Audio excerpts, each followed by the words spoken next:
नमो नारायण। मैं चित्रा। किताबी चर्चा में एक बार फिर से आपका स्वागत है। तो आज मैं जो किताब चर्चा करने के लिए लाई हूँ वो हमारे एक बहुत सीनियर सिविल सर्वेंट तिलक देवशर साहब ने लिखी है और इस किताब का नाम है पाकिस्तान द बलूचिस्तान कनंड्रम। और ये किताब बहुत ही ऑथेंटिक है। मेरी हमेशा ये कोशिश होती है कि मैं सिर्फ वही किताबें यहाँ पर लाऊं रिव्यू के लिए जो कि बहुत ऑथेंटिक हो, उनके बारे में आपसे बात करूं। तो ये किताब इतनी ऑथेंटिक है, इसकी तीन चार इसके मेरे हिसाब से पैरामीटर हैं।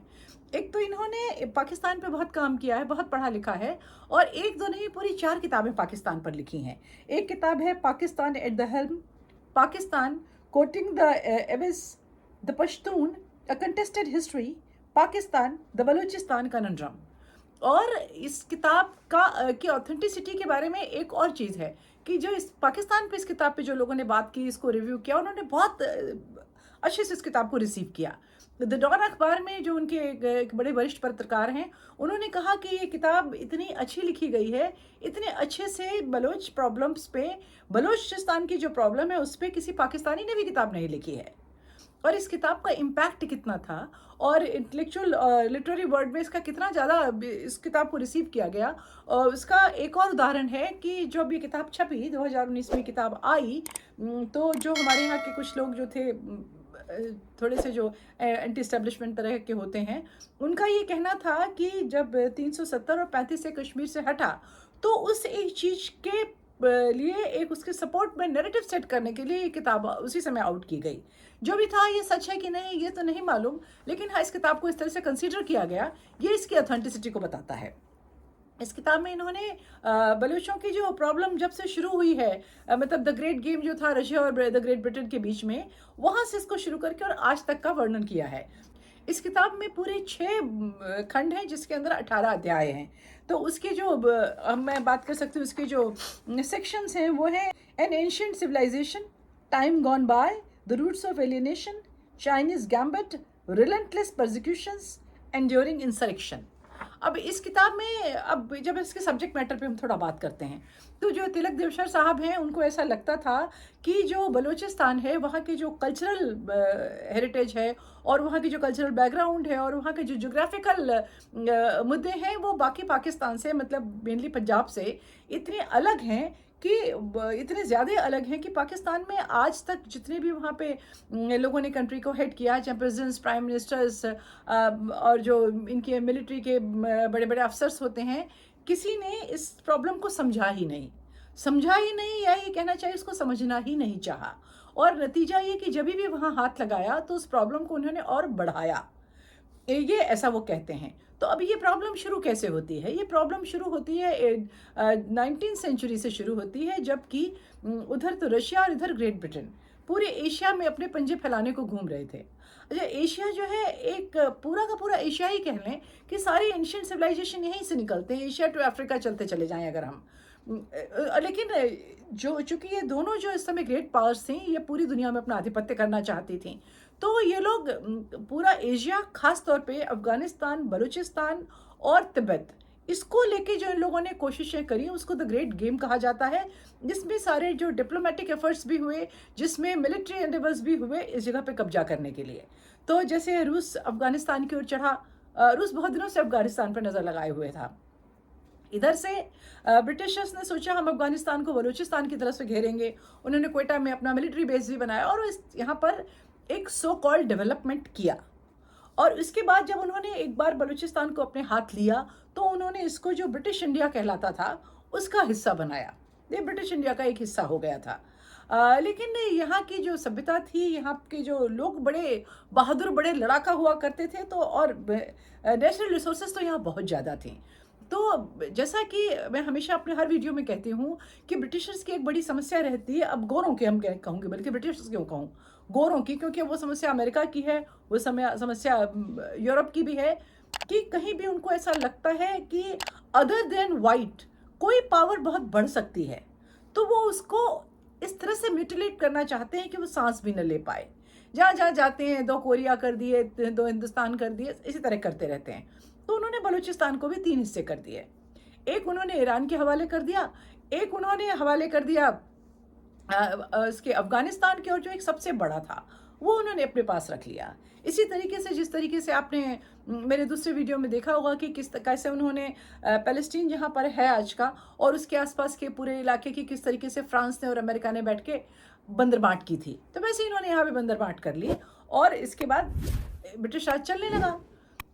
चल करते करते अब ये जो बलूचिस्तान था वो इतना इम्पोर्टेंट था क्यों सबके लिए। बलूचिस्तान में एक खास बात है कि जिस तरीके से टर्की जो कहलाता है गेटवे ऑफ यूरोप कहलाता है, उसी तरीके से ये एक ऐसा एरिया था जिसके एक तरफ मेसोपोटामियन जो सभ्यता थी, सिविलाइजेशन थी, और एक तरफ इंडिक सिविलाइजेशन था, नॉट इंडियन, इंडिक सिविलाइजेशन था, और ये दोनों के बीच में थी। और इसका मतलब यहाँ पर बैठने का मतलब है कि आपको दोनों तरफ बहुत ज़्यादा इन्फ्लुएंस हो, इसलिए ब्रिटिशर्स की इसमें बड़ी रुचि थी। करते करते आया सन 46 का टाइम, 1946, जब ये विचार होने लगा कि ब्रिटेन वाले यहाँ से अपना बोरिया बिस्तरा लेके वापस चले जाएंगे। तो उसी समय बात हुई पार्टीशन करने की, भारत के पार्टीशन की बात हुई।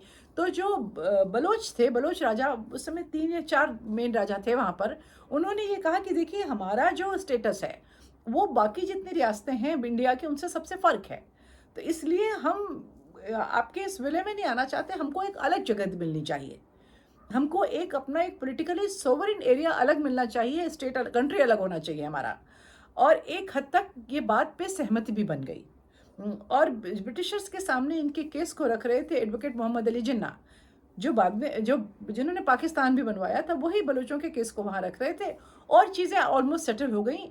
और 15 अगस्त को और 14 अगस्त 15 अगस्त को ये जो स्वतंत्रता दिवस भी मना लिए गए भारत के और पाकिस्तान के, और इन्होंने अपना अलग से अपनी आज़ादी 15 अगस्त को अपना ट्रेडिशनल झंडा फहराया, अपने ट्रेडिशनल जो इनके राष्ट्रगीत थे वो गाए, और ये अलग हो गए।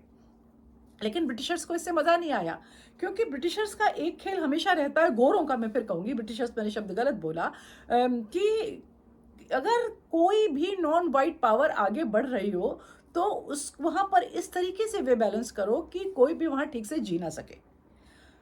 बेसिकली ये अपने अपने यहाँ का स्लम बना के रखना चाहते हैं, जैसे हर अच्छी लोकेलिटी, हर अच्छी कॉलोनी होती है ना, उसके पास एक स्लम जैसा होता है, ऐसा बना के रखना चाहते हैं। तो इन्होंने सोचा कि ये पाकिस्तान हिंदुस्तान दो तो हमने कर दिए, लेकिन अब कुछ इनमें बीच में वे बैलेंस ऐसा किया जाए कि ये लड़ते ही रहें।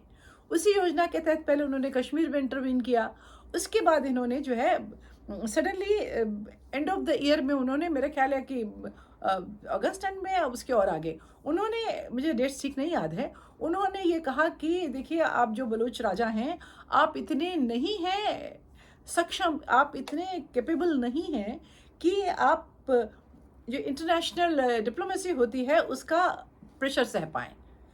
उन्होंने ये कहा, जो इधर पाकिस्तान ने मिलिट्री मूवमेंट शुरू किया, जो बलोच राजा थे, जो कलात के राजा थे, उन्होंने ब्रिटेन से कहा कि भाई पाकिस्तान हमारे ऊपर आ रहा है, हमको आप हथियार दीजिए। उन्होंने कहा नहीं, पाकिस्तान से हम पूछेंगे, पाकिस्तान अलाउ करेगा तो ही देंगे।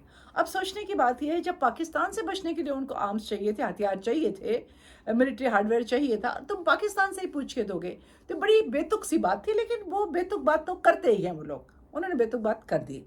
उसके बाद उन्होंने इंडिया खबर भेजी।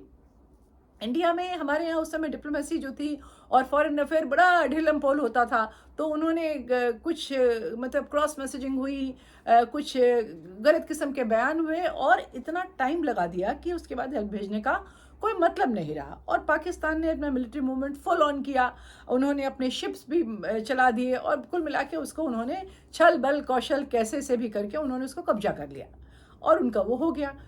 उसके बाद तुरंत 1948 से वहाँ आंदोलन शुरू हो गए।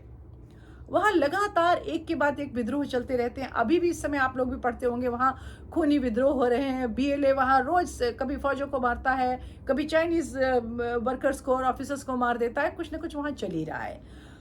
अब इसमें बीच में जो संघर्ष था, इसमें कई मोड़ आए। एक मोड़ ये भी आया कि वहाँ पर चाइना ने दांत लगाए। चाइना का जो बेल्ट एंड रोड इनिशिएटिव था, उसके लिए बलूचिस्तान बहुत इंपॉर्टेंट था। उसके बाद फिर आगे ग्वादर पोर्ट था, जो ग्वादर पोर्ट को ये डेवलप कर रहे थे कि वो जो लाहौर का पोर्ट है उसका थोड़ा सा प्रेशर कम हो। कुल मिला के सब लोगों को जो जैसे हमेशा से होता आ रहा था, अभी भी जो बलोच इलाका था, वो बिल्कुल सोने के अंडे देने वाली मुर्गी की तरह लग रहा था। लेकिन बलोचों को शायद ये कुछ वजहों से नहीं पसंद है। जैसे एक तो उसमें बड़ी बात ये कहते हैं कि आपने हमको मिला लिया, ये तो ठीक है, पर पर पंजाब के मुकाबले आप हमारे संग सौतेला व्यवहार करते हैं। अब अगर आप मुझसे पूछिए तो जो हमारे एशियन जो कंट्रीज़ हैं, अंडर डेवलप्ड या अनडेवलप्ड कंट्रीज़ हैं, वहाँ मैं प्रोग्रेस का सबसे बड़ा पैमाना मानती हूँ कि एजुकेशन का परसेंटेज का है, लिटरेसी का।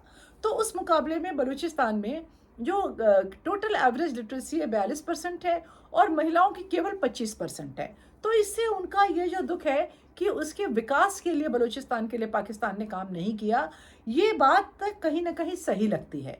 लेकिन अनफॉर्चुनेटली पाकिस्तान ने अपनी प्रॉस्पेरिटी का एक बहुत बड़ा जो दाव बलूचिस्तान पे खेला, चीन को वहाँ जो है बेल्ट एंड रोड इनिशिएटिव और इस सब के लिए ग्वादर चलाने देने के लिए चीन को बलूचिस्तान में उन्होंने बुलाया। और यहीं कहीं शायद बलूचों को उनकी जो कहते हैं ना दुखती नस मिल गई, वो चीन को वहाँ रहने नहीं दे रहे हैं। इस तरीके से कई साल हो गए, वहाँ एक धारावाहिक रूप से झगड़े होते ही रहते हैं, खून खराबा होता ही रहता है।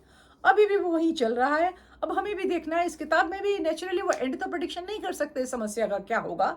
इन्होंने इस समस्या को यहीं तक वर्णन करके छोड़ दिया है और हम लोग भी ये देख रहे हैं कि आगे इसमें क्या होता है और कैसे होता है। लेकिन हाँ, मेरी ईश्वर से यही प्रार्थना होती है कि हर जगह शांति हो और खून खराबा ना ही हो तो अच्छा है। तो आज इस किताब के बारे में हमने यहाँ तक बात करी। अगली बार हम फिर से किताबी चर्चा में मिलेंगे तो किसी एक नई किताब पर बात करेंगे। तब तक के लिए नमस्कार।